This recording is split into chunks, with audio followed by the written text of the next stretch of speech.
Asia cup సమయంలో హార్దిక్ పాండ్యా గాయంతో భారత జట్టుకు దూరమయ్యారు.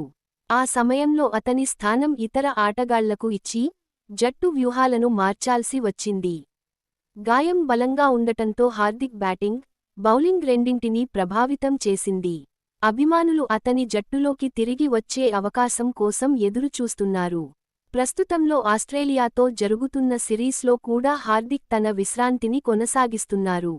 అయితే క్రీడా విశ్లేషకులు తెలిపిన వివరాల ప్రకారం, అతని కోలుకోవడం పూర్తయినది మరియు త్వరలో సౌత్ ఆఫ్రికాతో జరగబోయే సిరీస్కు అందుబాటులో ఉంటారని భావిస్తున్నారు.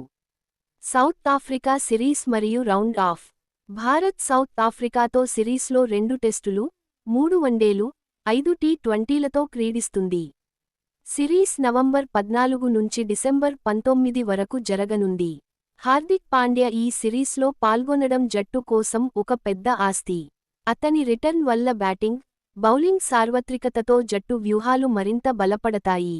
ప్రత్యేకంగా టీ20లో ఆల్రౌండర్ సామర్థ్యం అతని ప్రాముఖ్యతను పెంచుతుంది. క్రీడా విశ్లేషకులు మరియు అభిమానులు హార్దిక్ జట్టులో తిరిగి రావడం ద్వారా భారత్ విజయ అవకాశాలు పెరుగుతాయని అంచనా వేస్తున్నారు. జట్టుకు ప్రాముఖ్యత మరియు ఆటగాడి ప్రభావం. హార్దిక్ పాండ్యా మల్టీటాస్క్ ఆల్రౌండర్ ఆటగాడిగా ప్రసిద్ధి చెందారు. అతను మ్యాచ్ పరిస్థితులను బాగా అంచనా వేస్తూ, క్రీడా వ్యూహాలను మారుస్తారు. సౌత్ ఆఫ్రికా సిరీస్లో అతని పాల్గొనడం జట్టుకు ధనవంతమైన అదనపు బలం.